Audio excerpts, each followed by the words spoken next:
तो अब योग बीज का इंट्रोडक्शन कौन देगा हमें आज?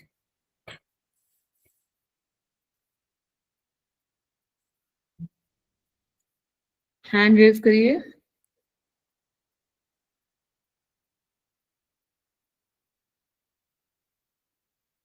हाँ, मेघा ठाकुर जी, आप बताइए। योग बीज जो है वो, इसमें कोई भी अध्याय नहीं है और इसमें शिव जी और पार्वती जी के बीच में संवाद है। तो माँ पार्वती जो है वो भगवान शिव से 12 क्वेश्चन पूछती हैं, तो उसका आंसर शिव जी देते हैं। तो उसका ही पूरा वृतांत है उसमें। इसमें कर्म योग और ज्ञान योग के बारे में बताया गया और महायोग भी बताया गया है कि मंत्र योग, हठ योग, लय योग और राजयोग, इनको मिला के महायोग बनता है, ऐसे बताया गया है। इसके अलावा एक आसन बताया गया है कि इसमें वज्रासन की मतलब बात कही गई है और बाकी आसनों के बारे में, और वज्रासन को सिद्धासन भी बताया गया है इसके अंतर्गत। कुंभक में 2 बताया गया है, सहित के और केवल कुंभक, और फिर सहित के 4 भाग बताए गए हैं। और इसके अलावा कुंडली के बारे में बताइए कि कुंडली जो है वो 8 लपेटे लिए हुए हैं, तो याद है मुझे। अच्छा, एक और है, काक मत और मरकट मत के बारे में भी बताया हुआ है इसमें। हाँ, 3 चीजें इसमें और इम्पोर्टेंट है। कल्पित, अकल्पित सिद्धि, हाँ हाँ मनियों हाँ। मनियों का जिक्र है, 21 मनियां अच्छा, होती हैं। और मनिया। काक मत मरकट मत आपने बता ही दिया, है ना। जी। और कुंडली जो है वो 8 लपेटे हुए है और 72,000 नाड़ियां बताई गई हैं। 72,000 में। हाँ, इसमें ये नहीं बताया कि 72,000 में 10 प्रमुख है, इसमें सिर्फ 72,000 नाड़ियों का जिक्र है। ठीक है, इसमें ये नहीं है कि 10 नाड़ियां अलग से प्रमुख हैं या 3 उनमें से, ऐसा कुछ नहीं है। सिर्फ सिर्फ 72,000 नाड़ियों का जिक्र है। एक एक करके चीजें आती जाएंगी, फिर हम याद करते जाएंगे।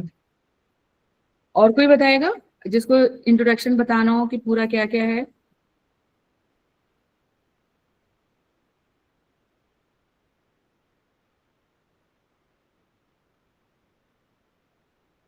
सबका तैयार तो होगा हमारी समझ से, ये योग ब्रिज टेस्ट आप लोग दे चुके हैं।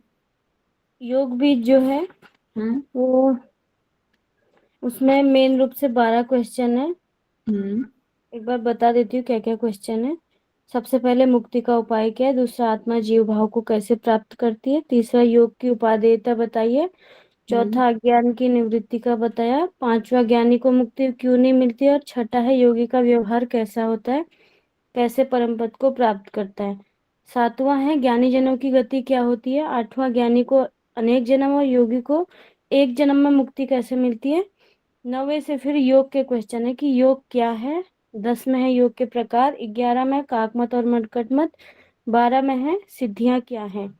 इसमें जो बताया गया हमारा कि आत्मा जीव भाव को कैसे प्राप्त करती है, तो सेम यही सीक्वेंस जो है वो योग तत्व उपनिषद में बताया गया है। सेम यही बात वहां पे भी रखी गई है और यही सीक्वेंस बताया गया, आत्मा, अहंकार, पंच महाभूत, पिंड, फिर सप्त धातु, 3 गुण और फिर जीव। और आगे एक और चीज जो यहाँ पे इम्पोर्टेंट है वो प्राणापान का सहयोग है, और रज और रेतस का सहयोग, सूर्य चंद्रमा और जीवात्मा परमात्मा, ये यहाँ पे योग की परिभाषा है। और दूसरी चीज है यहाँ पे जो सहित और केवल कुंभक है, सहित के अंदर सूर्यभेदी, उज्जय, शीतली और भस्त्रिका है, तो सेम यही बात योग कुंडली उपनिषद में भी आई हुई है। और जो यहाँ पे बंध का क्रम बताया, मूल बन, जालंधर बन, उद्यान बन, वही क्रम सेम योग कुंडली उपनिषद में भी बताया गया है। ठीक है। हाँ, मूल वन, ये इसका सीक्वेंस याद रखिएगा, MJU है।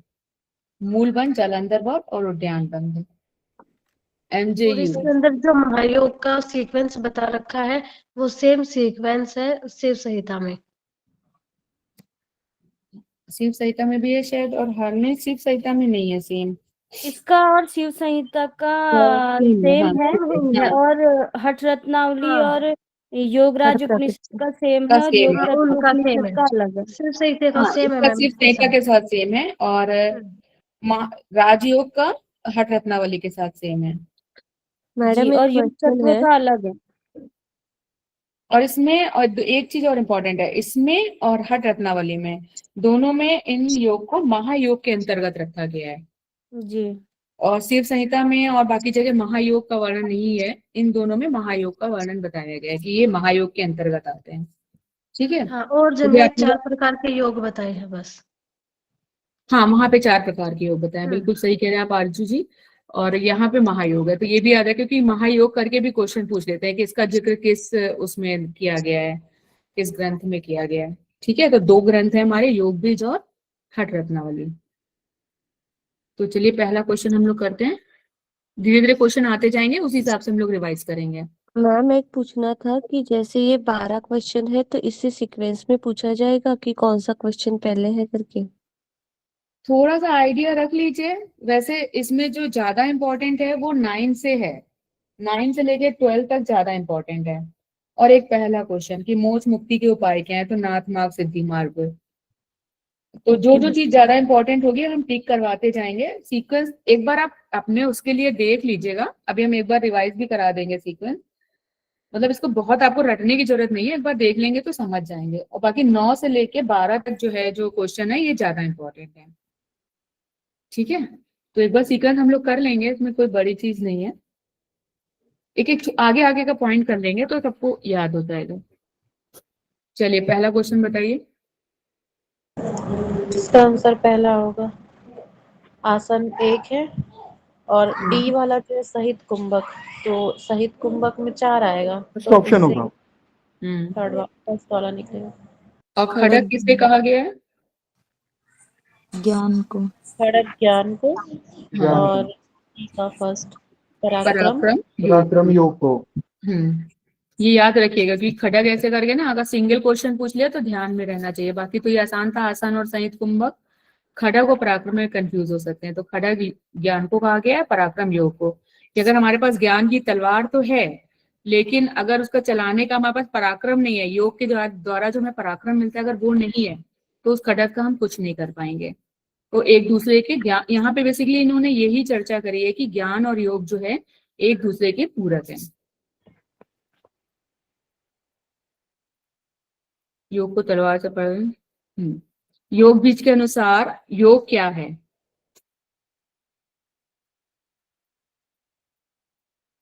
अच्छा, ऑप्शन भी है क्या? प्राण अपान रजवीर सेकंड ऑप्शन ए और डी में। ए और डी।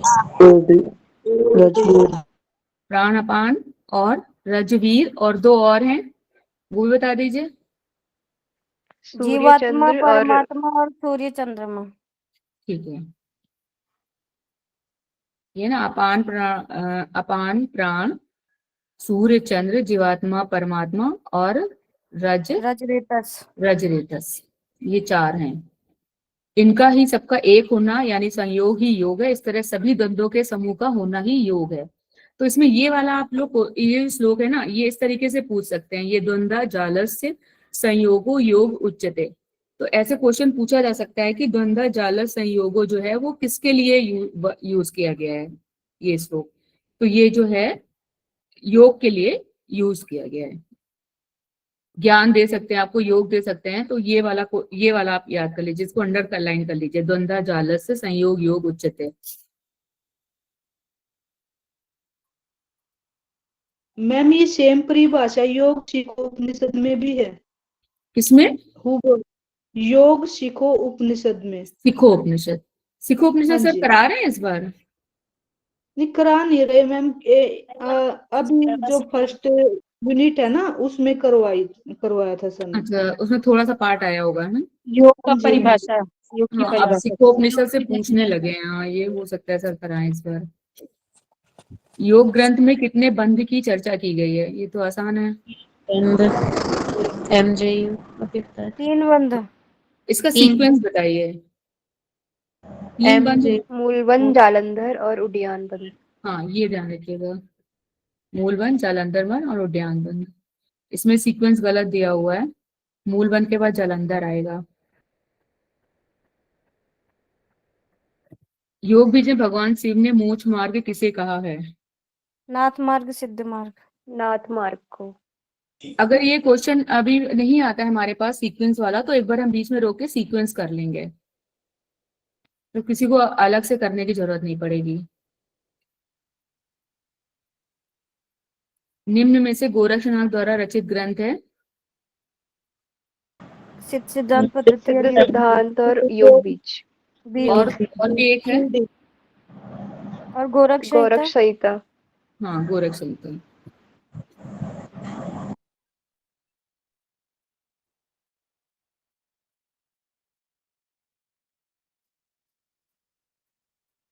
योग बीज के अनुसार शीतली प्राणायाम की विधि है?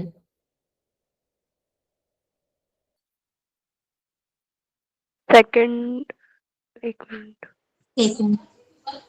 मुंह से पूरा करना है। सेकंड ऑप्शन ही है मैम। वायु दूसरे नंबर का मुख से वायु नासिका खींचकर नासिका से निकालना। पूरक और नासिका से रेचक। कौन सा बता रहे हैं, फर्स्ट की सेकंड? सेकंड है इसका आंसर, सेकंड है। ध्यान रखिएगा, क्योंकि नॉर्मली क्या होता है, हम लोग शीतली में हम लोगों ने पढ़ा है ना कि जिह्वा को गोल करके फिर वायु लेना है, घेरन वगैरह में हम लोगों ने यही पढ़ा है। तो इसमें थोड़ा सा डिफरेंट है, तो इसको अंडरलाइन कर लीजिए, मुख से वायु खींचकर। इसमें जिह्वा को गोल करने के बारे में नहीं बताया गया है। मुख से वायु खींचकर नासिका से बाहर निकालना, सिंपल इस तरह से बताए हैं।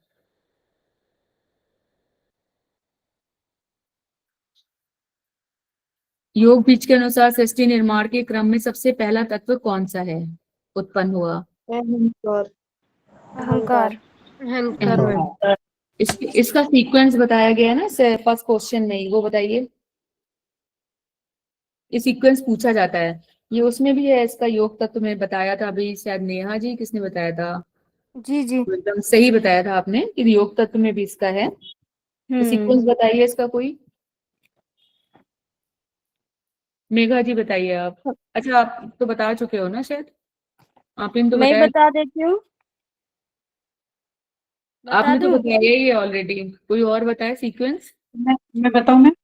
हाँ विभा जी आप बताइए। पहले आत्मा, फिर हाँ अहंकार।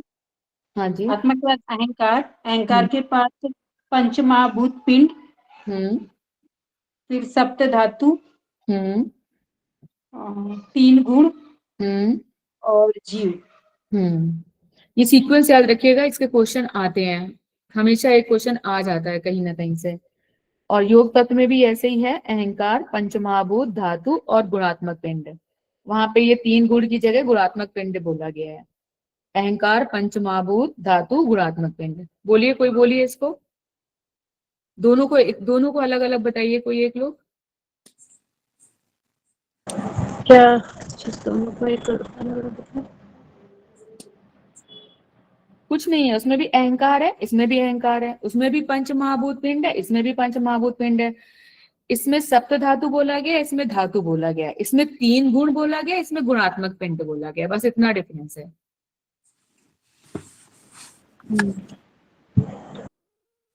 बिल्कुल सेम है, कोई दिक्कत नहीं है। मैं बोलूं मैम? हाँ बोलिए, पीयूष जी बोलिए। आत्मा, हाँ। हाँ जी। आत्मा, अहंकार, हम्म पंच महाभूत पिंड, सप्त हम्म धातु, हम्म 3 गुण और हम्म जीव। ये तो मैम योग बीज के हो गए। और उसमें आत्मा, पंच महाभूत, सप्त धातु और क्या बोला था आपने? गुणात्मक पिंड। गुणात्मक पिंड। बस इतना ही है कि 3 गुण की जगह गुणात्मक पिंड बोला गया है। ठीक है, कोई खास डिफरेंस नहीं है, आप लोग पकड़ लोगे आसानी से।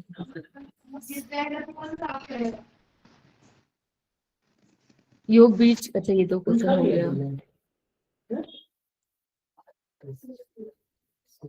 जी कुछ चिंता ले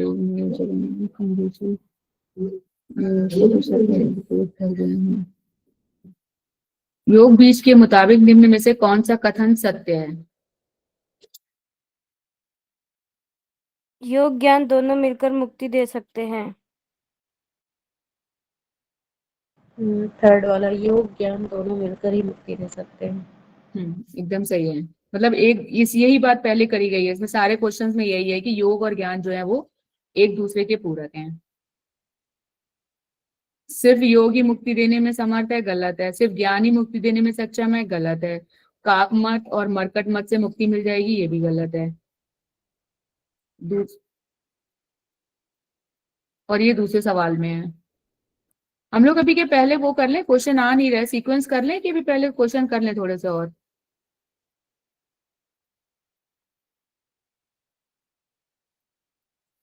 चलिए, योग बीज ग्रंथ में सकल और निष्कल आत्मा किसके लिए बताया गया है?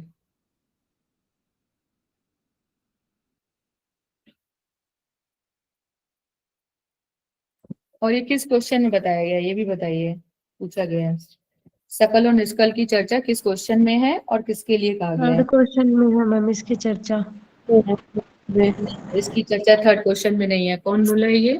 फोर्थ में मेघा जी। फोर्थ क्वेश्चन है। अज्ञान की निवृत्ति का उपाय क्या है, तो उसमें शकल और निष्कल का बताया गया है। और पहले अज्ञान की निवृत्ति का उपाय है, और फिर शायद 5वें क्वेश्चन में ज्ञान की मुक्ति क्यों नहीं मिलती, ऐसे पूछा है, ज्ञानी को मुक्ति क्यों नहीं मिलती है। और तीसरा क्वेश्चन है योग की उपाय देता क्या है। तो जब ये अज्ञान की निवृत्ति का उपाय क्या है, ये चौथा क्वेश्चन है, और इसी में सकल और निष्कल की बात हुई है। ठीक है, चलिए अब बताइए। पहले सीक्वेंस कर ले क्या? सीक्वेंस कर लें? चलिए चाहिए 9 क्वेश्चन का उत्तर दीजिए, सीक्वेंस कर लेते हैं सब लोग। थम्स अप करिए तो भाई सीक्वेंस स्टार्ट करें। चलिए, लेकिन 9 क्वेश्चन का तो आंसर दे दिया आप लोगों ने, हम अपना बताने लगे थे। फोर्थ होगा। फोर्थ आंसर नहीं होगा, कौन बोल रहा है ये? रिया जी, नहीं होना चाहिए। फोर्थ नहीं होगा। का आंसर होगा अज्ञान की निवृत्ति का उपाय क्या है? ज्ञानी के लिए कला और कला, ये ज्ञानी के लिए है। कला रही कला करके बताया है शकल और निष्कल को, तो वो ज्ञानी के सकल जो है, सकल आत्मा कला सहित है, और निष्कल जो है वो कला रहित है। कला सहित मतलब इस अहंकार, अहंता, ममता, स्फुरण, वह कला जिसमें इस संसार में रूपी मोह के सागर में फंसा, मतलब जिसमें वो इंसान में फंसा रहता है, माया मोह जाल में जो फंसा रहता है। और निष्कल आत्मा जो है, जो इन सब चीजों से दूर रहता है।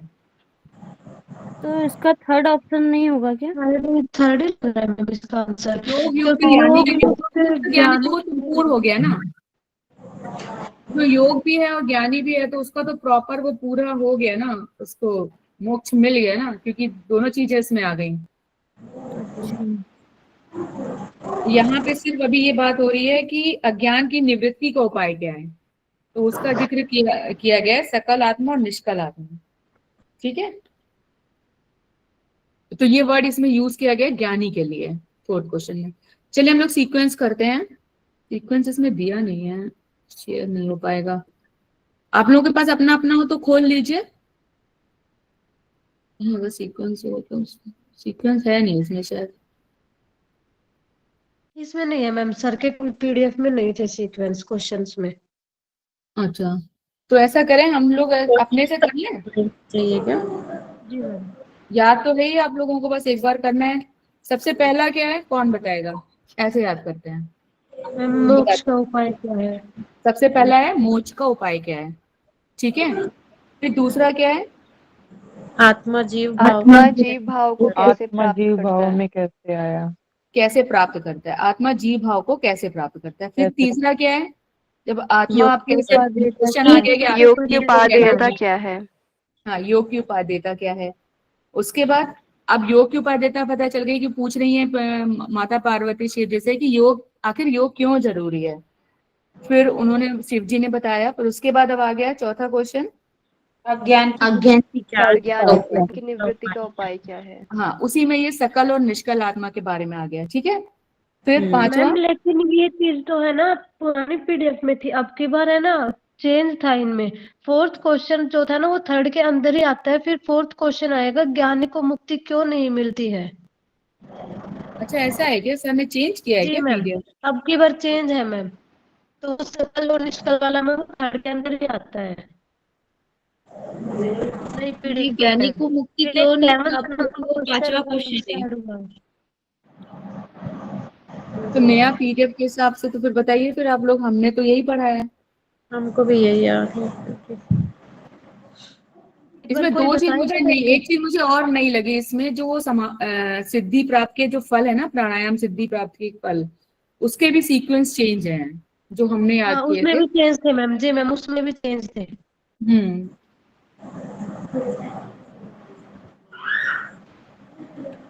तो कोई नए सीक्वेंस से पढ़े, सारे लोग याद कर लें। किसके पास है नया सीक्वेंस? सावन जी आपके पास है? मैम ग्रुप में पीडीएफ है सर। अगर आप खोल सकें तो खोल के पढ़िए, अगर कुछ निमोनिक बनाया है तो सबको करा दीजिए, नहीं तो आगे बढ़िए, फिर हमें कुछ सेंड कर दीजिएगा तो हम नया सीक्वेंस कल करा देंगे। हाँ मैम, मैंने हार्ड कॉपी निकलवाई नहीं है, किसी ने निकलवाई है तो दे वो पढ़ देगा जल्दी जल्दी। क्योंकि ऐसे फिर गलत याद करना तो सही नहीं है, हमें तो पुराने ही याद है जी अपना। मैम, कॉपी तो मैंने भी नहीं निकलवा रखी मैम। मैम मैम मैम अभी वाली पीडीएफ से पढ़ सकते हो जो सर ने भेजी हुई है। मैम मैं 12 सवाल बोलूं? मैं हाँ पढ़ बोल दूं दीजिए, मैम 12 एक बार क्वेश्चन? बोल दीजिए, हाँ जिसके पास नया हो एक बार बोल दीजिए, है ना। हाँ, माँ पार्वती के 12 सवाल। मोक्ष मार्ग क्या है? आत्मा जीव भाव में कैसे आया? योग का महत्व क्या है? ज्ञानियों को मोक्ष क्यों नहीं मिलता है? योगियों की व्यवहार कैसा होता है? ज्ञानी की गति क्या होती है? योग ही मोक्षदायक क्यों है? योग को एक जन्म में मुक्ति कैसे? 9 में योग क्या कैसे करे, क्या होता है? 10वां 4 प्रकार की योग क्या है? 11 काकमत मरकट मत क्या है? 12 सिद्धिया का महत्व क्या है? खाली यहाँ पे इन्होंने एक साथ जोड़ दिया ना सर, योग की उपाय देता क्या है और अज्ञान की निवृत्ति का उपाय क्या है, ये जी इसमें मैम, उनको एक साथ जोड़ के फिर एक 7th क्वेश्चन अलग से सर ने निकाल दिया कि योग ही मोक्षदायक क्यों है। अच्छा, योग ही मोक्षदायक क्यों है। जी मैम। हाँ ठीक है, तो आई थिंक कर लोगे फिर आप लोग, ये है ना, बस इतना ही सा फर्क है। कोई और बोलना चाहे जिसके पास हो नया तो बोले, तो सब कुछ पता चल जाएगा फिर से एक बार। मैम मैं बोलूं? ने निकाल लिया मैम। हाँ बोलिए अनुराधा जी, आप बोलिए। पहला सवाल है मोक्ष मार्ग क्या है? दूसरा है आत्मा जीव भाव में कैसे आया? तीसरा सवाल है योग का महत्व क्या है? चौथा है ज्ञानियों को मोक्ष क्यों नहीं मिलता है? पांचवा योगियों का व्यवहार कैसा होता है? छठवां है ज्ञानी की गति क्या होती है? सातवां है योग ही मोक्षदायक क्यों है? आठवां योगी को एक जन्म में मुक्ति कैसे? और नवा है योग क्या है, कैसे करे, क्या होता है? 10वां है 4 प्रकार का योग क्या है? 11 है काकमत और मरकटमत क्या है? 12 है सिद्धियों का क्या महत्व है? बस इसी जगह, बस एक दो ही जगह फर्क है, यही वाला योग की उपाय देता में इन्होंने अज्ञान की निवृत्ति का उपाय जोड़ दिया है, और 7वां जो है ज्ञानी को मोक्ष क्यों प्राप्त होता है, कैसे प्राप्त होता है ना, ये वाला। जी मैम। बस 2 जगह इन्होंने चेंज किया है। चलिए ठीक है, कल कोई एक लोग सेंड कर दीजिएगा, अगर सेंड कर सकता है तो फिर से एक बार रिवाइज करा देंगे, हम भी एक बार ठीक से और देख लेंगे। कहाँ पे सेंड करने का? इस बार हम लोग कहीं सेंड नहीं कर सकते, सिर्फ सर ही सेंड करेंगे बस। अच्छा हाँ, ये भी तो है। तो मैं अपना भी फोन नंबर दे दूंगी, तो आप उसमें मुझे सेंड कर दीजिएगा। हम सेंड कर देंगे कुछ देर बाद 9 बजे। अच्छा अच्छा, हाँ आपके पास तो नंबर है, हाँ ठीक है। हाँ तो इसमें भी तो ये लिखा है सर ने, माँ पार्वती के तीसरे प्रश्न के उत्तर में भगवान कहते हैं कि ज्ञानी सकल और निष्कल होकर भी बार बार आत्मज्ञान रूपी विद्या का त्याग कर देता है, इससे वो फिर मोह सागर में मग्न हो जाता है। तो ठीक है, फिर आप लोग इसी तरह से याद रखिएगा कि ये वो जो सकल और निष्कल के आत्मा के बारे में तीसरे प्रश्न में कहा गया है। हाँ 10वें क्वेश्चन का दीजिए, योग बीज के अनुसार देहधारी मनुष्य के कौन कौन से प्रकार बताए गए हैं?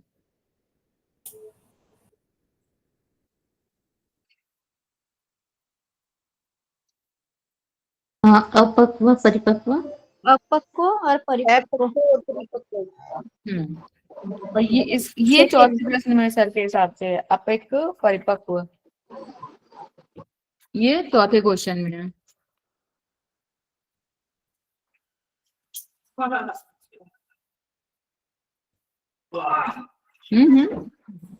Keep quiet. योग बीज के अनुसार सूची 1 और सूची 2 को मिलान करें।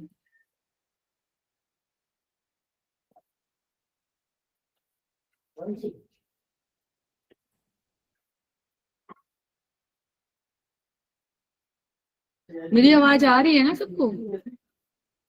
Yes ma'am.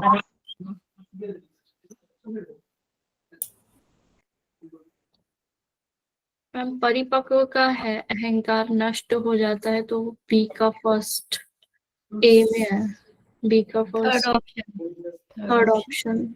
अच्छा, एक से ही मिला दिया आपने। चलिए बाकी बताइए। अपक्व तो हो जाएगा विशेष कोशिश से जगाए जाते हैं। अब बताइए।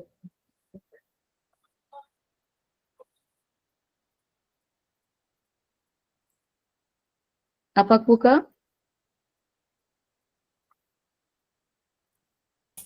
वही बता रहे थे सावन जी, बोलिए। फर्स्ट मैम, अहंकार हाँ, अपक्व का विशेष कोशिश परिपक्व से जगाए जाते हैं, ठीक है। परिपक्व का किसने बताया था? अहंकार नष्ट हो जाता अहंकार है। नष्ट हो जाता अहंकार है। नष्ट हो जाता है। कल्पित कल्पित का रस औषधि क्रिया सेकेंड रस औषधि क्रिया काल से। क्रियाकाल। रस औषधि क्रिया काल से। अकल्पित मतलब जो कल्पित सिद्धियां हैं वो हम कैसे पाते हैं? रस औषधि क्रिया काल से, ठीक है। और अकल्पित सिद्धियां कैसे पाते हैं हम? योगियों में अपने आप प्रकट होती योगियों में अपने अपने आप प्रकट हो जाती हैं। तो इसका ऑप्शन हो जाएगा थर्ड। अपक्व ऐसा साधक ध्यान आदि अभ्यास में दिखाने के लिए तो तत्पर रहते हैं, लेकिन वो खुद इंद्रियों के वश में रहते हैं। मतलब शो तो कर रहे हैं कि हाँ मैं बहुत कुछ कर रहा हूँ, लेकिन अपनी जो इंद्रियां हैं वो उनको वो कंट्रोल नहीं कर पा रहे हैं। वो अपक्व है, मतलब अभी उनमें मेच्योरिटी नहीं आई है योग के प्रति। और परिपक्व वो हो गए जिनमें देह वालों का अहंकार नष्ट हो जाता है, रोगों से बाधा नहीं पहुंचती है, जल अग्नि शास्त्र आदि के घात की तो बात ही क्या है। तो इसमें भी आप टिक कर सकते हो। जल अग्नि शास्त्र हो सकता है कि क्वेश्चन में हो और उसमें सूत्र में हो, तो जल अग्नि शास्त्र मतलब किसकी बात कही जिससे उनसे बाधा नहीं होती है, तो जल अग्नि शास्त्र में आप अंडरलाइन कर लो। तो कल्पित सिद्धियां हमें कैसे प्राप्त होती है? रस औषधि क्रिया काल मंत्र क्षेत्र आदि साधन से जो सिद्धियां प्राप्त होती हैं वो कल्पित सिद्धियां हैं। तो रस औषधि क्रिया काल तो इसमें लिखा हुआ था, मंत्र और क्षेत्र नहीं था क्वेश्चन में, तो इसमें आप पूरे में अंडरलाइन कर लो। बोलिए, कोई बोलिए, दूसरा कोई एक लोग बोलिए इसको, कल्पित सिद्धियां कैसे प्राप्त होती हैं? रस औषधि क्रियाकाल मंत्र क्षेत्र आदि साधन से जो सिद्धियां प्राप्त होती हैं वो कल्पित सिद्धियां हैं। अकल्पित सिद्धियां साधन के बिना भी स्वात्म योगनिष्ठ योगियों में सिद्धियां प्रकट होती हैं। साधन के बिना भी स्वात्म योगनिष्ठ योगियों में सिद्धियां, हाँ मतलब साधन के बिना भी, फिर इससे मतलब वो इन सब योगी साधनों के बिना, हाँ इससे जो वो योग योगी जो योग से प्राप्त करते हैं जी, इससे वो योगी ऐश्वर्यवान हो जाता है। ये सिद्धियां अपने आप प्रकट होती हैं, यही अकल्पित यानी कल्पना रहित सिद्धि है। मतलब ये बहुत मतलब जैसे अकल्पित सिद्धियां वही तो होती है ना जो कि बहुत कठिनाई से मिलती हैं और नित्य होती हैं, मतलब शक्तिशाली होती हैं, कठिनाई से मिलती हैं और नित्य होती हैं। और जो ये कल्पित होती हैं ये बहुत जल्दी मिल जाती हैं, ये अनित्य होती हैं और ये शक्तिशाली उतनी नहीं होती हैं। ये इनका डिफरेंस है।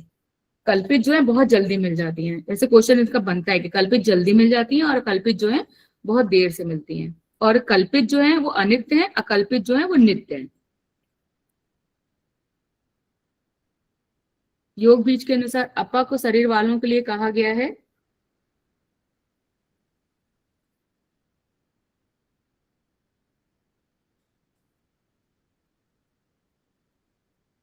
जड़ और ग्रस्त होगा, जड़ और ग्रस्त रहता है।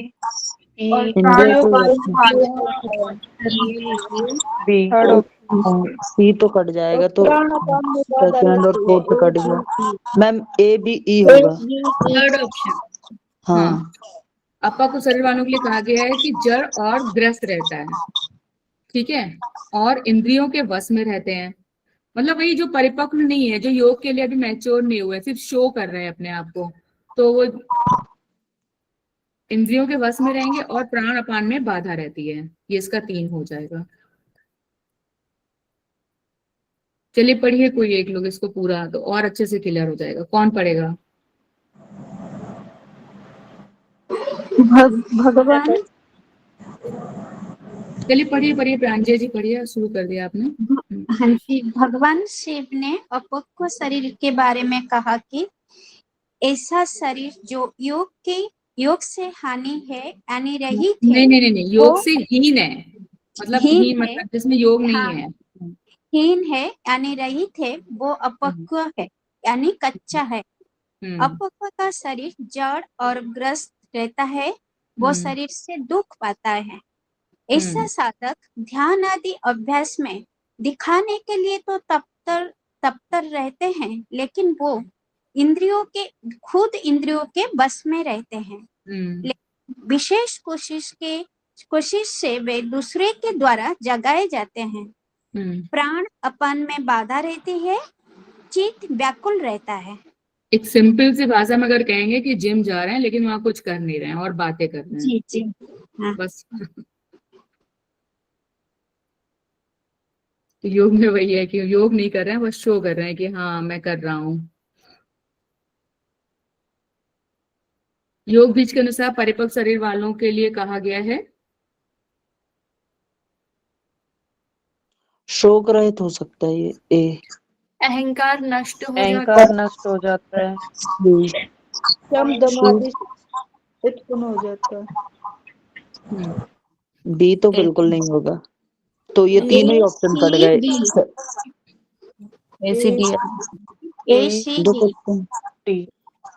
हाँ पहले ही वाला होगा, तीनों कट गए बी के बाद। ही होगा इसका आंसर कि शोक रहित हो जाता है, समदम आदि उत्पन्न हो जाते हैं और अहंकार नष्ट हो जाता है। ये परिपक्व के लिए कहा गया है। इसका भी पढ़िए। भगवान शिव ने परिपक्व शरीर वालों के लिए कहा है, जो योग अभ्यास से पक्व देह वाले होकर शोक रहित हैं। पक्व देह वालों का अहंकार नष्ट हो जाता है, रोगों में बाधा नहीं पहुंचती। जल, अग्नि, शास्त्र आदि के घात की तो बात ही क्या है। ऐसे मनुष्य में शम आदि उत्पन्न हो जाते हैं। जैसे बिना कारण के कोई कार्य नहीं होता है, वैसे ही बिना किसी अहंकार नष्ट हो गए उनको दुख उत्पन्न नहीं होता है। जब इसका अहंकार ही नहीं होगा उसका दुख उत्पन्न नहीं होगा। और इसमें ये वाला अंडरलाइन मैंने बोला है, प्लीज कर लीजिएगा। जल, अग्नि, शास्त्र आदि के घात की बात करी गई है, किसके घात का कोई प्रभाव नहीं पड़ता है। जल, अग्नि, शास्त्र के घात का कोई प्रभाव नहीं पड़ता है। तो क्वेश्चन बन सकता है ये। ध्यान आदि के दौरान शरीर पर चींटी चढ़ जाने से भी ऐसा साधक भटक जाता है, किनके लिए कहा गया है? अपक्व शरीरधारी। जो पक्व हो जाएंगे उनको चींटी चढ़ने से उनको कोई फर्क नहीं पड़ेगा। कहते हैं कि आंधी तूफान भी आया तो उनको फर्क नहीं पड़ेगा, लेकिन जो सिर्फ ऐसे बैठे हुए हैं शो के लिए, तो उनको चींटी चढ़ जाने से भी उनको फर्क पड़ जाएगा। मैम वो जो ऊपर था शम उत्पन्न हो जाता है, उसका क्या अर्थ था? शम और दम वो पढ़ा है ना आपने, वो सम दम तितिक्षा उप्रति, ये पढ़ा है ना। ये वही समदम है। इसमें सम में यही होता है ना कि मन की गति को रोक लेता है, और दम में जो होता है कि वो इंद्रियों को वश में कर लेते हैं, इंद्रियों का दमन कर लेते हैं ना। सम को मन को वश में करने का है, और दम में इंद्रियों को वश में करने का है। तो जो ये क्या है, षट संपत्ति मैम, षट संपत्ति। हाँ, तो उसमें सम, दम, उप्रति, तितिक्षा, श्रद्धा और समाधान है ना। तो ये वो वाला है ये। ठीक है सावन जी? यस मैम, क्लियर, समझ गए।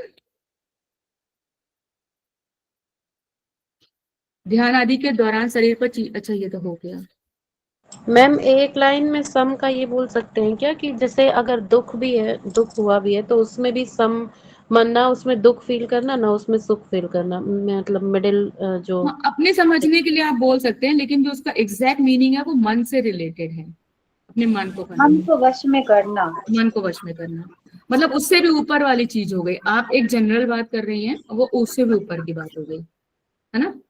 मतलब देख, हम आम इंसानों के लिए बात होती है ना कि सब स्थिति समता बैलेंस रखें अपने आप को। हाँ बताइए बताइए।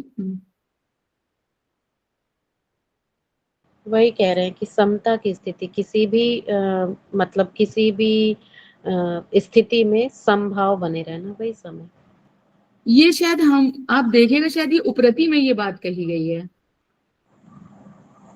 अच्छा। मुझे लगता है मैम ये ये जो समय, हम ये शब्द जो बोल रहे हैं। समय एक षडरूपी का दमन का है, वो समय यहाँ पर सम नहीं है, इक्वल बैलेंस हाँ, वाला सम नहीं है।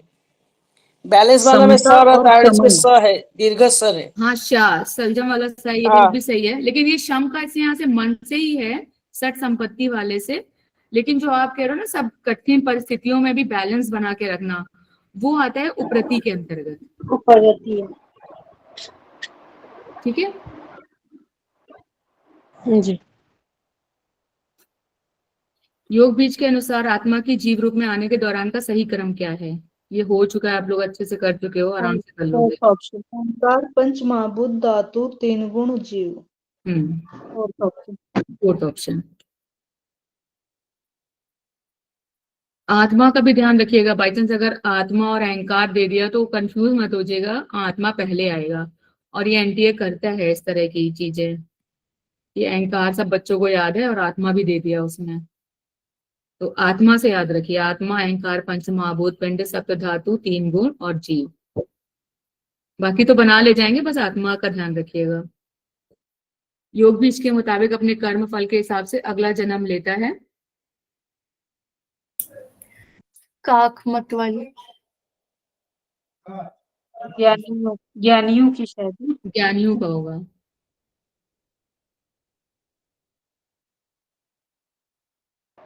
योग बीज को अपने कर्म फल के हिसाब से हाँ, ज्ञानियों की। ज्ञानियों का होगा।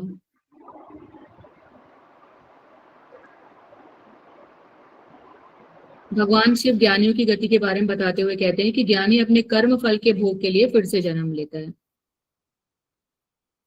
जो उसके कर्म फल है उनको भोगने के लिए वो फिर से जन्म लेता है। योग बीज के मुताबिक निम्न में से कौन सा कथन सत्य नहीं है?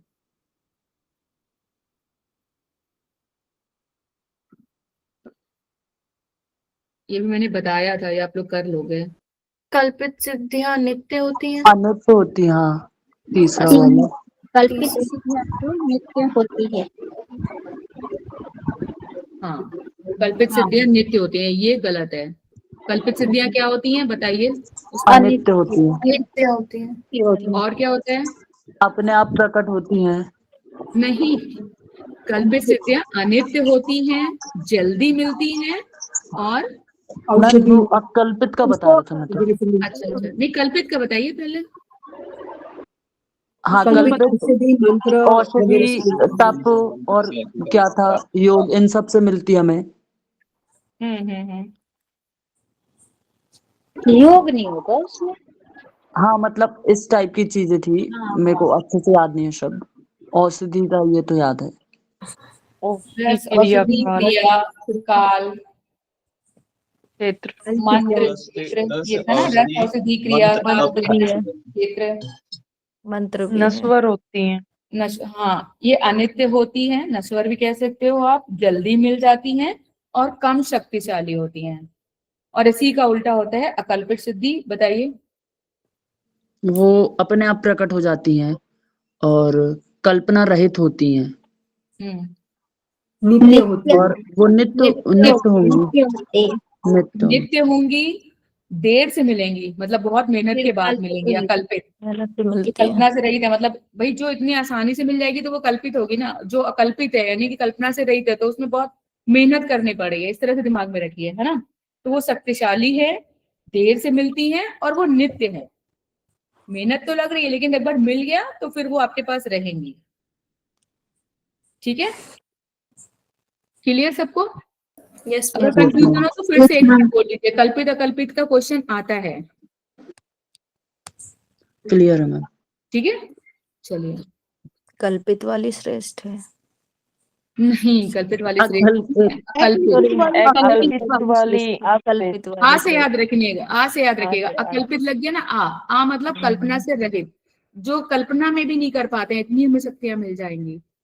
अकल्पित, ऐसे दिमाग में रखिएगा। ऐसी चीज मिले जो कल्पना से भी रहित हो। रहित हो, हाँ। इतनी तो वो ऊंचे हमें लेवल कैसे की। मिलेगी? वो हमें आसानी से नहीं मिलेगी। वो जो कल्पना से रहित होगा वो आसानी से कैसे मिल सकता है? उसको तो देर लगेगा ना हमें। लेकिन एक बार मिल जाएगी तो फिर वो जाएगी नहीं, और वो बहुत प्रभावशाली होगी। ये बताइए, योग बीज ग्रंथ में, हाँ ये मैंने बताया था अभी, किसके लिए वर्ड यूज किया गया है? ये श्लोक याद रखिएगा। योग के लिए वो चार योग चीजें के लिए परिभाषा में आया था ना। संयोगो योग उच्यते। बाद में श्लोक कैसे पूरा हो जाएगा? एवं तू द्वंद्व जालस्य संयोगो योग उच्यते। लास्ट वाली लाइन। हाँ, लास्ट वाली लाइन है, ये आ गया देखिए इसमें। ठीक है, द्वंद्व जाल संयोगो योग उच्यते। और योग की परिभाषा में 4 चीजें क्या बताई गई हैं? बताइए। प्राण, रज और सूर्य चंद्र, जीवात्मा परमात्मा की एकता। जीवात्मा परमात्मा, बिंदु रज, प्राण अपान और सूर्य चंद्र। जीवात्मा परमात्मा और रज भी है। रज भी। प्राण अपान, वीर्य, सूर्य और चंद्र, जीवात्मा और परमात्मा। याद रखिएगा, ये क्वेश्चन पूछा जा सकता है। ये मतलब आज योग बीज आप तैयार कर लो तो फिर दोबारा आपको कुछ सोचना ना पड़े, बस योग बीज उठाया और हमें आता है, ऐसे ऐसे याद होना चाहिए। योग बीज के मुताबिक शक्ति चयन का अभ्यास किस आसन में बताया गया है? Very simple, vajrasana. वज्रासन। वज्रासन। वज्रासन। शक्ति चालन के बारे में क्या कहा गया, कोई बता सकता है?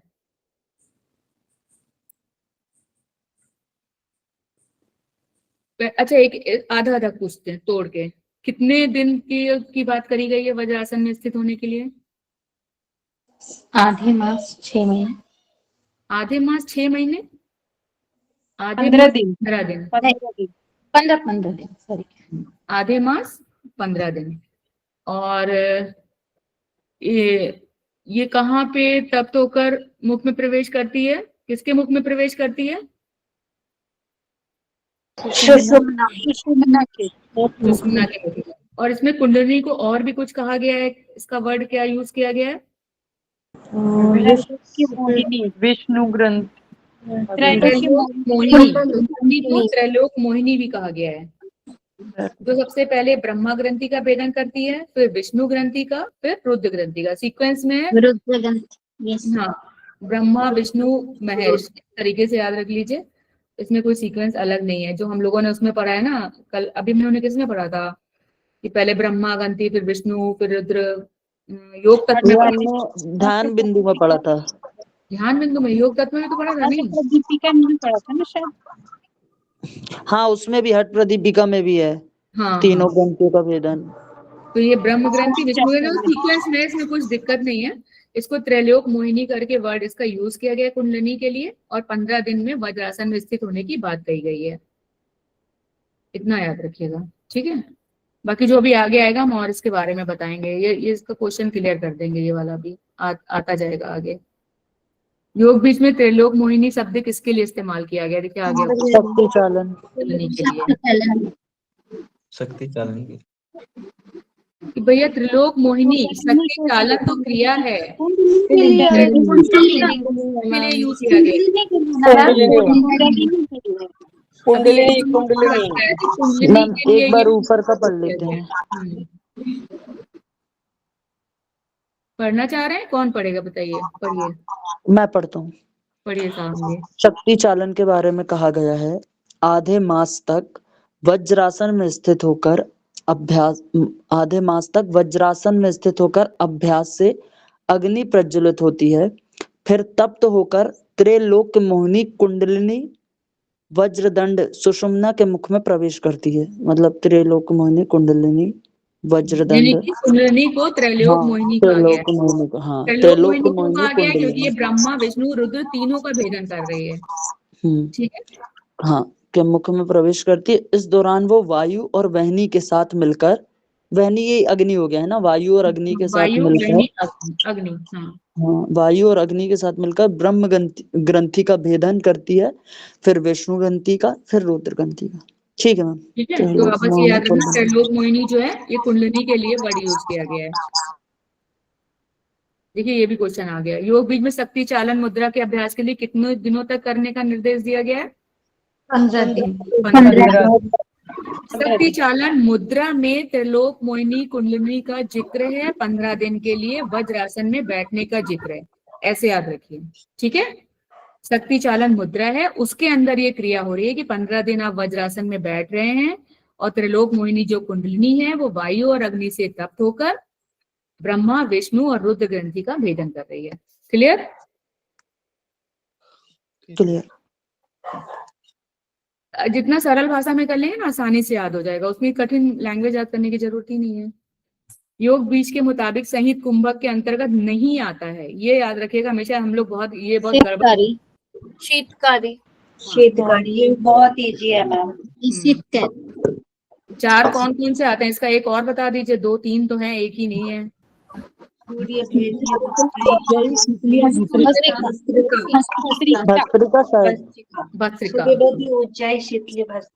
भस्त्रिका नहीं है। ठीक है, योग बीज में कितना भोजन करने का विधान बताया गया है? अल्प मात्रा में। और चतुर्मास विवर्जित किसमें बताया गया है?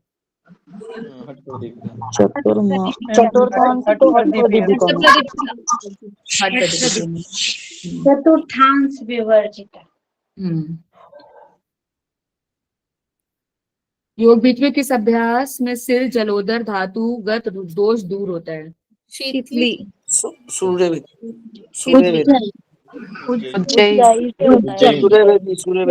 थोड़ा थोड़ा भाई सब लोग। उज्जैन मैम, उज्जैन में बोला गया है, सिर जलोदर धातुगत दोष रोग दूर होता है उज्जैन में।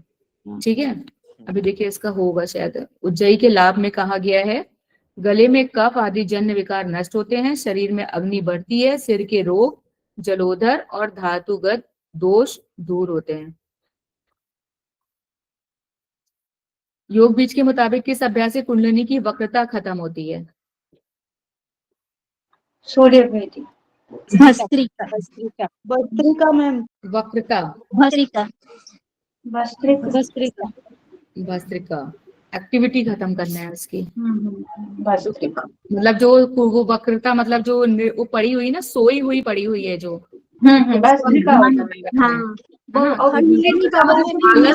कर सकते हो कि वैसे भी भस्त्रिका कुंडली जागरण होती है, हट में भी बताया गया बहुत सारे।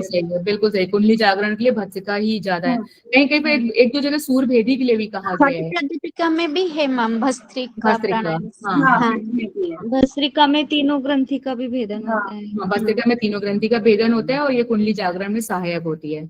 तो वर्तिका मतलब ये नया, मतलब वक्रता मतलब उसकी इनएक्टिविटी जो होती है ना, जो इनएक्टिव से पड़ी रहती है, सोई हुई, उसको जागृत करती है। वक्रता मतलब टेढ़ा हो रहा जाता है, तो बार बार प्राणायाम करने से सीधा हो जाता है, रिजु भाव के ऊपर चला जाता है, ऊपर उड़ जाता है। वक्रता मतलब टेढ़ा होके रहना।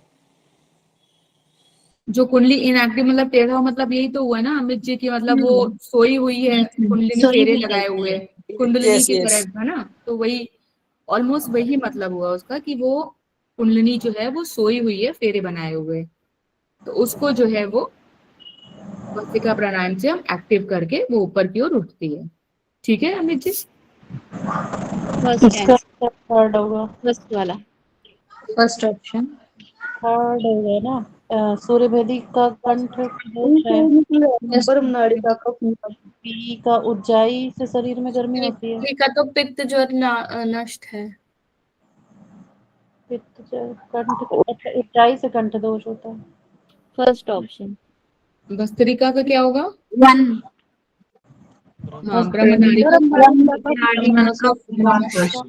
हाँ, तो आप लोगों के हिसाब से क्या ऑप्शन हुआ इसका? 1 ma'am. First first option. Option, हाँ फर्स्ट ऑप्शन। हाँ चलिए सारे अभी रिवाइज कर लेते हैं हम, है ना। सूर्यवेदी से उदर के वायु विकार और कंठ के दोष दूर होते हैं।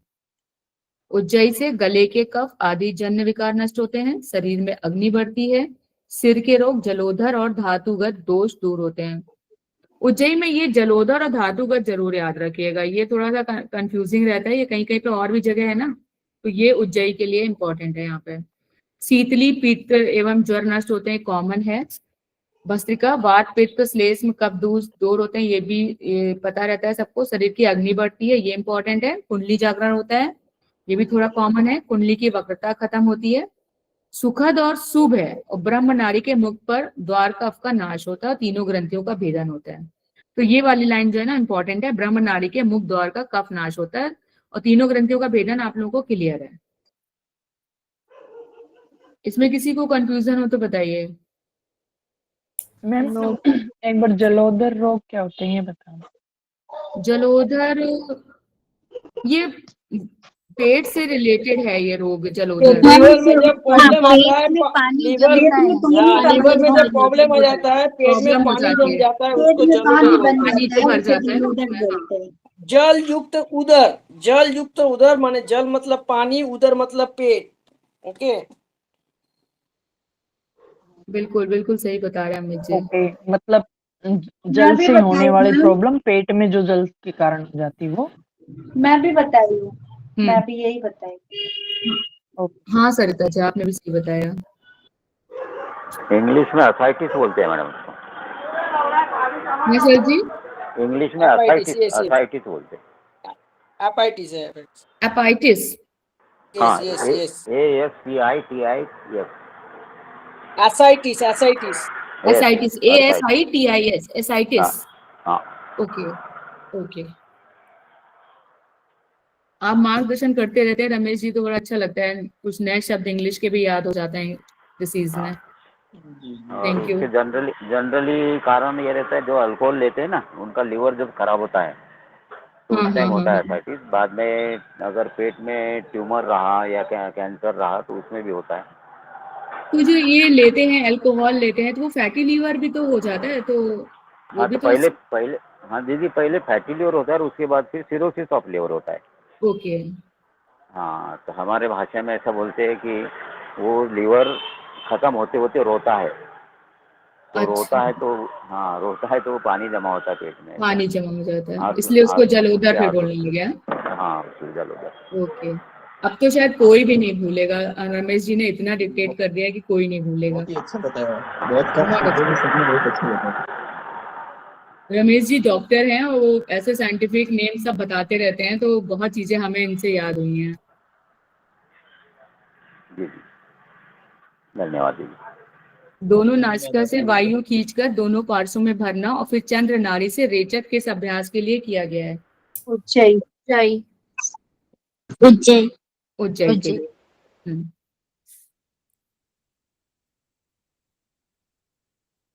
योग बीज के मुताबिक सूची 1 सूची 2 को मिलान करिए।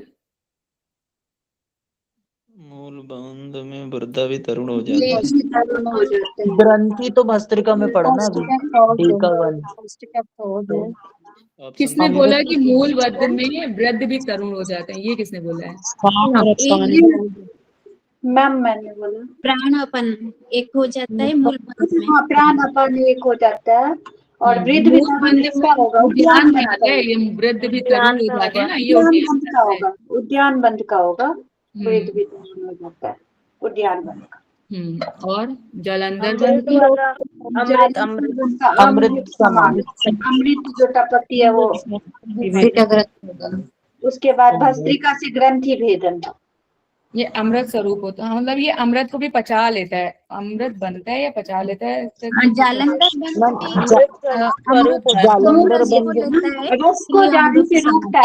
बचाता है, ये अमृत को बचाता है जालंधर बंधन। जो हमारे ऊपर चंद्र रस से जो अमृत टपकता है, और जो नाभि रस में जाके सूर्य के द्वारा जो भस्म हो जाता है, तो जब हम जालंधर बंध लगाते हैं तो वो अमृत को हमारे बचाता है। हाँ ठीक है, तो जालंधर बंध में ये है।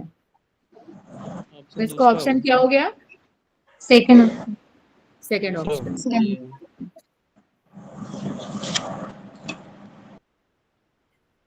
ये तो आप लोगों ने सब पढ़ ही लिया है ना, तो इसमें पढ़ना तो जरूरत होती नहीं है। मूल बंध में दो चीजें हैं, प्राण अपार और नाद बिंदु, एक होकर योग में सिद्धि देता है। उद्यान बंध में ये भी है, 6 माह में प्राण वश में फिर इच्छा मृत्यु होती है। ये अंडरलाइन कर लीजिए, 6 माह में प्राण में वश और फिर इच्छा मृत्यु होती है। उद्यान बंध में इच्छा मृत्यु की बात नहीं करी गई है कहीं पे ज्यादा, तो आप इसको अंडरलाइन कर लीजिएगा। 21 मणियों की चर्चा किस हठयोग ग्रंथ में है? वेरी इजी, बताइए। योग बीज में। योग बीज में 21 मणियों की स्थिति कहाँ बताई गई है? सुषुम्ना। मेरुदंड हाँ, सुषुम्ना में मेरुदंड में मेरुदंड के 21 मणि बताई गई है, ठीक है, बिल्कुल सही। योग बीज में महायोग के अंतर्गत आने वाले योग का सही क्रम क्या है? ये भी आप लोगों को पता ही है। थर्ड ऑप्शन सोच लीजिए। सेकेंड ऑप्शन, मंत्र हट लय राज। हाँ, बिल्कुल सही है। और ये किसमें बताया गया है? और किसी में बताया गया है ना, ये मंत्र हट लय राज। योग तत्व अपने नहीं, योग तत्व में मलहार है। शिव संहिता, शिव संहिता में यही सेम बताया गया है। हठ रत्नावली में भी है। हठ रत्नावली में भी अलग है। हठ रत्नावली में राजयोग उपनिषद के जैसा है। हाँ, उसमें हठ योग लास्ट में है। उसमें हठ लास्ट में है, ऐसे ही हठ रत्नावली में है। और जो ये वाला सीक्वेंस है, योग बीज और शिव संहिता का सीक्वेंस सेम है।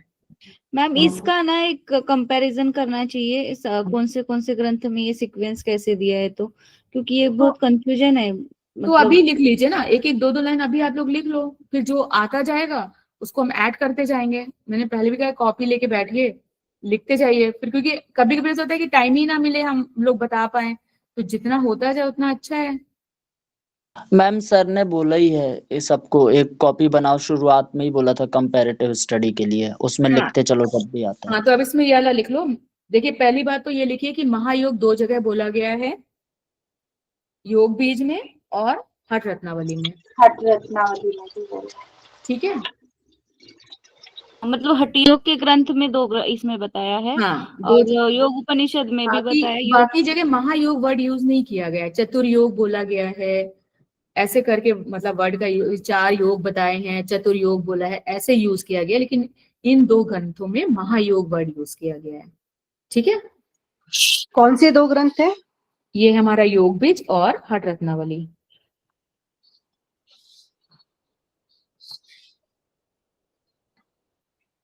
और जो उनका सीक्वेंस जो 2 लोगों का सेम है, तो शिव संहिता और योग बीज में एक जैसा बताया गया है, मंत्र योग, हठ योग, लय योग, राजयोग।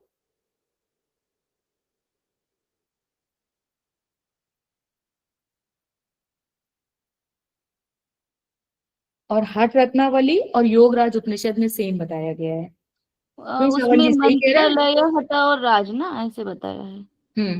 हठ रत्नावली में मंत्र लय हठ और राज। नहीं, हठ रत्नावली राज हठ।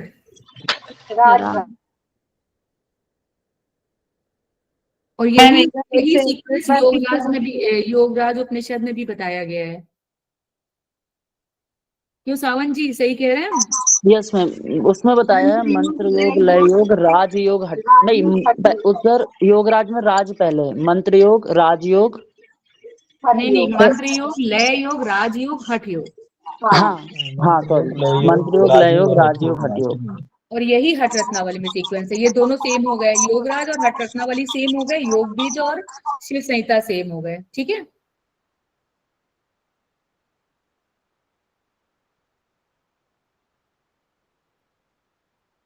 और बाकी तो उनमें तो सीक्वेंस में ही है, जो योग तत्व में जो अष्टांग योग हठ योग में आ रहा है, तो वो सेम ही है, मंत्र लय हठ राज, है ना। हाँ, मलहार। हाँ, ठीक है, क्लियर हुआ? Yes ma'am. वेदन पाल जी, आपको कल फिर वो याद हो गया था विद्युत वाला? जी मैम याद हो गया था। याद हो गया था? ना याद हो तो बताइएगा, फिर से आपको एक बार करा देंगे। याद रखिएगा, वो इम्पोर्टेंट है, उससे जरूर क्वेश्चन आते हैं। जी और वो जी याद याद कर रहता है लिया तो मैंने फिर उसको। हाँ, बहुत अच्छी बात है।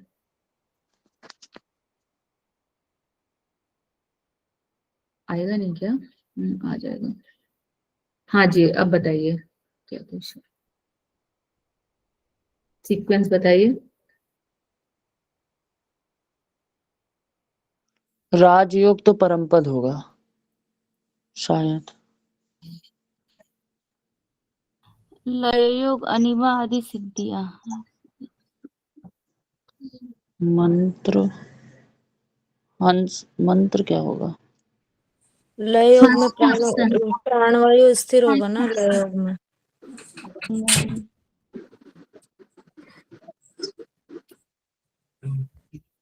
अब लोग सभी गलत दोष दिखा रहे हैं। हठ योग में सभी दोष समाप्त होते हैं। मंत्र योग में हंस मंत्र का विपरीत जप हाँ, और मंत्र योग में हंस का विपरीत जाप। ऑप्शन 4 होगा, ऑप्शन हठ 4। योग में सभी दोष समाप्त, लय योग में प्राणवायु प्राणवायु स्थिर और राजयोग में अणिमा आदि सिद्धियां। ये किसने बताया? राजयोग में अणिमा आदि सिद्धियां? मैं बोली। प्रांजय जी। हाँ, अब आप ऑप्शन भी बताइए फिर। First option correct. नहीं, तब तो फर्स्ट गलत है। ऑप्शन आपने नहीं, सेकंड तो कर लिए। ऑप्शन देखा नहीं, सेकंड 4 है आंसर, 4। इसका ऑप्शन आएगा थर्ड। 3 होगा। अणिमा आदि सिद्धियां आपने सही बताई थी फर्स्ट। प्रांजय जी। इसमें मंत्र योग में है सोहम, सोहम जप, ठीक है। हंस मंत्र है हंस मंत्र का विपरीत जप सोहम जप हो गया, ठीक है। हठ योग में हो गया सभी दो समाप्त होते हैं, मिलाते हाँ। जाइए। लय योग में हो गया प्राण वायु स्थिर परम पद। फिर राजयोग में हो गया अणिमा आदि सिद्धियां। हाँ, 3 नंबर। ये थोड़ा डिफरेंट है, तो राजयोग का याद करिएगा। देखिए शायद नीचे दिया हो। हाँ, दिया हुआ है। चलिए इसको करते हैं, है ना। इसको बनाते ऐसे करके। हाँ, आप सब लोग इसको तो क्लियर कर लेते हैं। तो बताइए, मंत्र योग में सोहम, हंस मंत्र का विपरीत जप होता है, यही मंत्र योग है। मंत्र योग तो कॉमन है, सभी जगह मंत्र योग में यही बोला गया है कि सोहम में किसी में निरंतर होता रहता है, इस तरीके का है ना। तो नहीं मैम, विपरीत वाला तो शायद हर कहीं नहीं है। इसमें है, घेरण संहिता में हंस मंत्र है, इसमें हंस मंत्र का विपरीत जप सोहम है। मतलब मंत्र योग में यही उपनिषद में भी है एक जगह हंस मंत्र, योग उपनिषद में वहां पे है शायद। उसमें आएगा, योग तत्व उपनिषद में आएगा। उसमें करा गया ना योग, 4 योग बताए गए हैं। फिर उसमें हठ योग के अंदर अष्टांग योग का वर्णन है ना।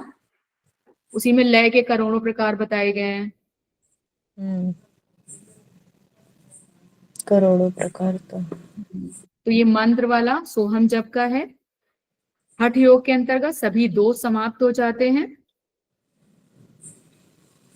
और लय जीवात्मा क्षेत्रज्ञ और परमात्मा के मिलन से चित्त का लय होता है।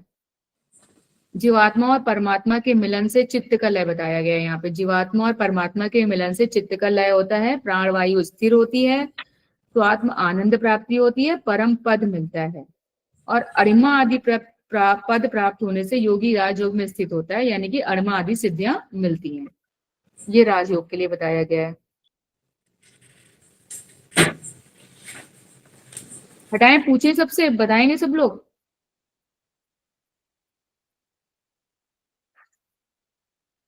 चलिए बताइए, कौन बताएगा? मंत्र जप, मंत्र का बताइए, हैंड रेज करिए सब लोग। मंत्र तो हंस मंत्र हो गया। हंस मंत्र। हठ, हठ योग का बताइए। चलिए विभा जी आप बताइए हठ योग का। सॉरी मैम फॉर डिस्टर्बिंग, कौन से उसको मैम डिस्कस कर रहे हैं अभी हम? योग बीज। योग बीज का, ओके मैम। मैम हठ योग में सभी दोष समाप्त हो जाते हैं। लय योग? लय प्राणवायु का था स्थिर प्राण और वायु स्थिर परम परम पद। प्राणवायु स्थिर क्योंकि परम जीवात्मा पद करके भी कुछ था, और जीवात्मा इसमें ये होता है परमात्मा। जीवात्मा और परमात्मा का मिलन होता है, लय योग में याद रखिएगा ये, ठीक है। और राजयोग बताइए। राजयोग अणिमा अणिमा आदि सिद्धि। आदि सिद्धियां मिलती हैं। ये इसमें अलग बताया राजयोग में, वैसे नॉर्मल मंत्र योग में अणिमादि सिद्धि का जिक्र हो जाता है। हाँ यहाँ पे अलग है माँ। यहाँ पे अलग है, तो उसको ध्यान रखिएगा, अंडरलाइन कर लीजिए। एक वो बना लिया करिए, थोड़ा अलग है ना तो कुछ एरो बना लीजिए या माउंटेन बना लीजिए, कुछ ये कि हाँ ये अलग है, इसको हमें ध्यान में रखना है। अपने नोट्स लेके बैठते हैं ना आप लोग? Yes ma'am. हाँ, तो उसमें बस ऐसे कुछ एरो जैसा कुछ बना लीजिए। अंडरलाइन करे, रेड में मार्क करते हाँ, मार्क कर लीजिए, तो फिर वो याद रहता है। योग बीज के मुताबिक चारों योग मंत्र हठ लय राज की सिद्धि कैसे होती है?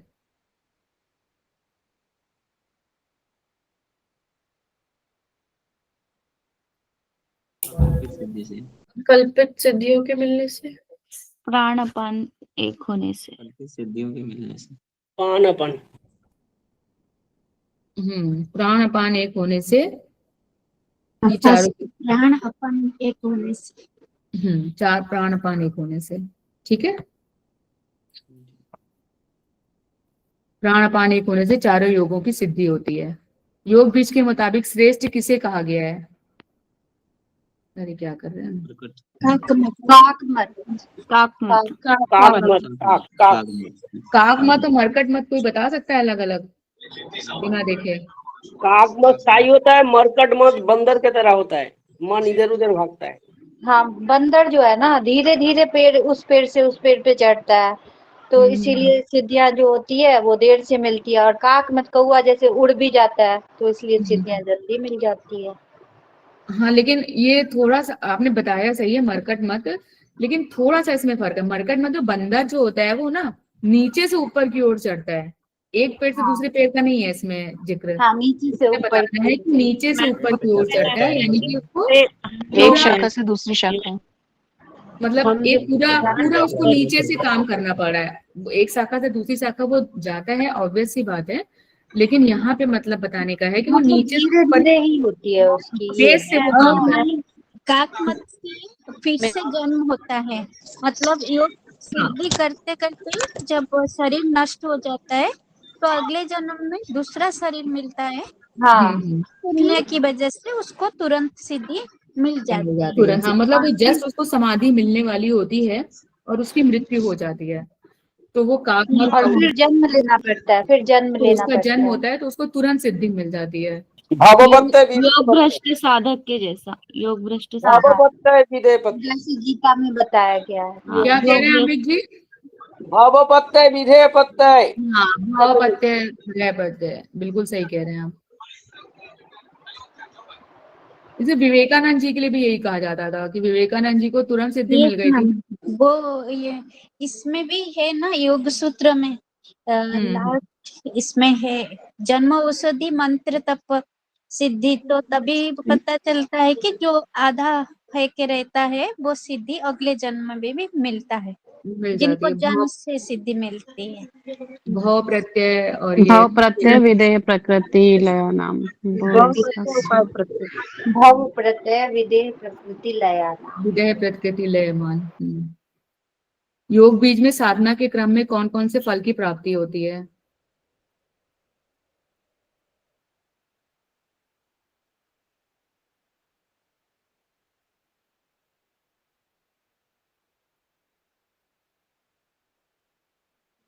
शायद पहले इधर 3 लेने से था। ए बी सी, तो ए होगा शरीर की जड़ता का नाश, ए बी ई होगा और A B first option, first इसमें ए बी ई ही होगा। ए बी ई होगा, ए बी ई। खेचरी सिद्धि की बात नहीं आई थी तो सी सब कट हो जाएंगे, सी से सारे। हाँ, खेचरी सिद्धि की बात नहीं आई है और ईश्वर के दर्शन की बात भी नहीं आई है। क्योंकि इसमें योग बीज में साधना कर रहे हैं तो उसमें शरीर की बात आई है, शरीर में क्या क्या चीजें हमारी होती हैं। ईश्वर दर्शन अलग है, मोक्ष अलग है। हाँ हाँ ईश्वर दर्शन होने से मैं मोक्ष मिलेगा ऐसा बात नहीं है। मैम ये जो मरकट मत और काक मत था तो इसमें मतलब हायर स्टेज का काक मत हुआ फिर। हाँ, हाई स्टेज का काक मत हुआ, क्योंकि इसमें तुरंत और मिल रही है ना सिद्धि।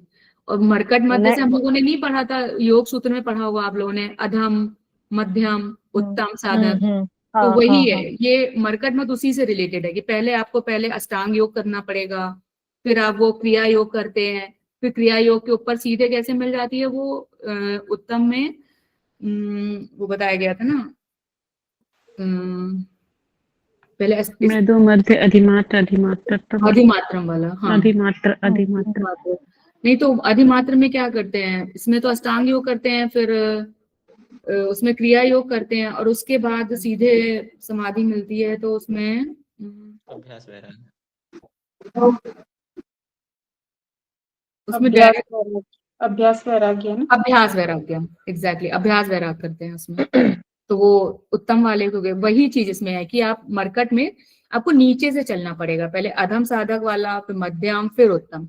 और काकमत में चूंकि आपकी पूरी सिद्धि आपको मिल चुकी है, जस्ट आपको समाधि मिलने वाली थी और उस साधु उस योगी की मृत्यु हो गई, तो नेक्स्ट जन्म उसका सिर्फ समाधि पाने के लिए हो रहा है, तो उसको डायरेक्टली मिल जाएगी। ये चीज विवेकानंद के लिए भी कही जाती है कि उनको बस रामकृष्ण परमहंस उनका वेट कर रहे थे और उन्होंने टच किया और उनको सिद्धियां प्राप्त हो गई थी। मैम वो बोला तीव्र संवेदनम आसन, जो अचानक मिलता है, मृदु मध्य मैम ये तो फिर पूर्व तत्व जन्म की के पुण्य विशेषण। और गुरु के संग वाली बात हो गई ना। हाँ तो उसमें लिखा तो है, देखिए आप, गुरु के हाँ संग से हाँ उनको नहीं तुरंत हाँ सिद्धि मिल जाती है। हाँ नहीं मैम ये मैं ये पूछना चाह रही, जैसे मरकट में तो एक ही जन्म का है और काक में जैसे एक बार शरीर त्यागना पड़ता है, सेकंड जन्म लेंगे तब तुरंत मिलती है, हाँ हाँ उसके हाँ बाद भी मतलब काक मत ही हायर स्टेज पे है। हाँ हाई स्टेज पे है। हाँ काक मत में अगर हमारी मतलब साधना हुई नहीं पूरी तो फिर अगला जन्म लेना पड़ता है। हाँ मतलब आपकी साधना, आप उसमें लगे हुए और आपकी मृत्यु हो गई, सॉरी मतलब योगी की मृत्यु हो गई। हाँ, वैसे जर भरत को भी ऐसा हुआ था। जर भरत जो मुख्य था तो ना, शकुंतला पुत्र जर भरत, उसका भी ऐसा हुआ। वैसे मुख्य तो मरकट मत ही हो सकता है, क्योंकि अगर मरकट मत नहीं जो करेगा तो उसको अगले जन्म में काक मत से सिद्धि कैसे मिलेगी। लेकिन मरकट, हाँ ये कह सकते हो, लेकिन काकमत में तो तुरंत ही सिद्धि मिल रही है ना, मतलब उसने जन्म लिया और उसको सिद्धि मिल रही है, यानी कि ऑलरेडी वो महापुरुष है। तो मतलब उसने पहले मरकट मत अपना चुका है, कर चुका है ना हाँ पिछले तो जन्म में। तब तो वो है तो नीचे ही ना, पीछे का हिस्सा ही है ना उसका, वो आगे का तो नहीं कहेंगे ना। मरकट यानी कि आपने अधम साधक के रूप में पहले काम कर रहे हो आप, अभी अधम साधक से आप उत्तम में नहीं आ पाए हो।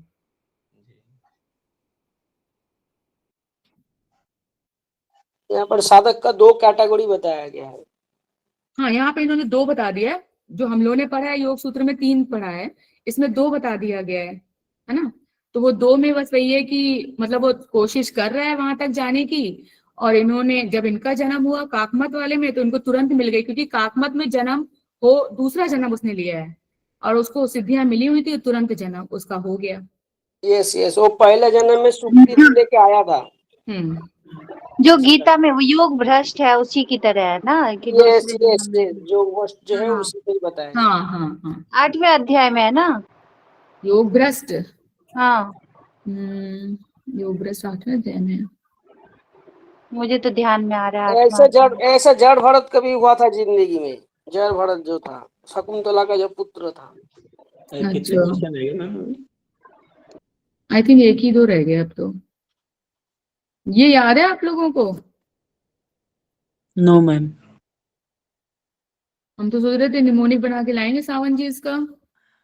नो मैम, ये अच्छे बनाया से होगा नहीं आपने, पढ़ा। हैं? नहीं मैम, ये एक्चुअली तो अच्छे से मैंने नहीं इसका पढ़ा। निमोनिक बनाया था, वो ये थोड़ा सा उसमें डिफरेंस है इसमें, तो फिर इसलिए मैंने अपना लिया नहीं वो, फिर इसका हम बनाएंगे, जब हमने देखा तो ये हमारा थोड़ा अलग है। कोई बात नहीं मैम, अगर आगे पीछे 2-3 अगर मिल रहे होंगे साथ में पेयर तो वो बता अलग देना। हो जाएगा, फिर याद नहीं होगा, फिर इसको हम बना के दे देंगे। थोड़ा सा कुछ बनाते हैं, या तो अभी बनाते हैं, ट्राई करते हैं, है तो हम लोग के पास। इसका साथ एक ही क्वेश्चन बचा है। हाँ ठीक है, बना लेते हैं, क्यों छोड़ते हैं इसको भी, है ना। हाँ, या 13वां कर लेते पहले, फिर बना लेते हैं। चलिए, वो उसे लास्ट है। चाहिए। चलिए 36 कर लो, फिर उसके बाद इसको बना लेते हैं, ठीक है। जी जी, अगला पहले क्वेश्चन करा दीजिए। SSP अवधूत योगी हो गया, एक IV। हम्म। और हठ प्रदीपिका 33 गुरु हो गए। घेरन संहिता घंटी समान जीवन मृत्यु सेकंड वाला यंत्र समान। योग भी हो गया, कागमत मरकट मत। Second option. दूसरा क्वेश्चन, दूसरा आंसर। हाँ, हाँ, इसका सेकंड ऑप्शन होगा। ठीक है, चलिए इसका बनाइए, सब लोग अपने अपना वो लगाइए इसमें। ये बना लेते हैं, सबसे ये पहले तो याद यही है, रहेगा। रोग ही नष्ट करते हैं सब अपने। देखो, जब रोग योगी नष्ट होता है तो शरीर में जड़ता आ जाती है, यानी कि स्ट्रांग हो जाएगा शरीर। ठीक है, फिर रोग नष्ट हुए, शरीर हमारा स्ट्रांग हो गया। चंद्रमा जब अमृत बरसा रहा है, यानी कि ऊपर से सोमरस जब बरस रहा है, तो अग्नि पावन के साथ धातु ग्रस लेता है। अग्नि पवन के साथ अपने धातु को ग्रस लेता है। यही वाली लाइन नहीं थी हम लोगों की,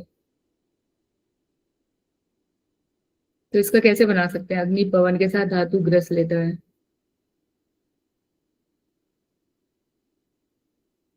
अग्नि से पवन से अग्नि तेज अग्नि तेज होती है और धातु को जला देगी, जला ग्रस देगी। देगा।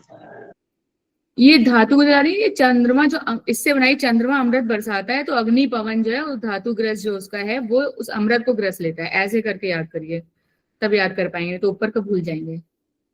फिर जब वो ग्रस लेता है तो अनेक नाद सुनाई देते हैं। बन नहीं पा रहा है लेकिन अभी मुझे मेरा ये तो लाइन भी थोड़ी अजीब सी लग रही है। अग्नि पवन के साथ अपने धातु का रस लेता है।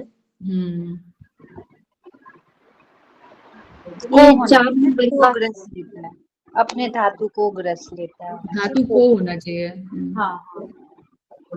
अनेक नाद सुनाई देते हैं, फिर मृदुता आती है। तो नाद सुनाई देंगे तो मन शांत होता है, तो कोमलता आएगी। अग्नि तो पवन से ही जलेगा, तो इसको थोड़ा सा ध्यान लगा सकते हैं कि अग्नि पवन के साथ धातु को ग्रस लेता है। जब आग जलेगी तो फिर क्या होगा? कुछ ना कुछ हाँ, और ये अमृत अग्नि में गिर रहा है, तो ये ऐसे क्रम से आ जाएगा। हाँ, अमृत अग्नि पे गिर रहा है तो वो ग्रस रहा है। ठीक है, हाँ, फिर आ से उसके फिर बाद अग्नि के बाद आ से अनेक नाद सुनाई देने लगे। फिर मृदुता आती है, कोमलता आती है।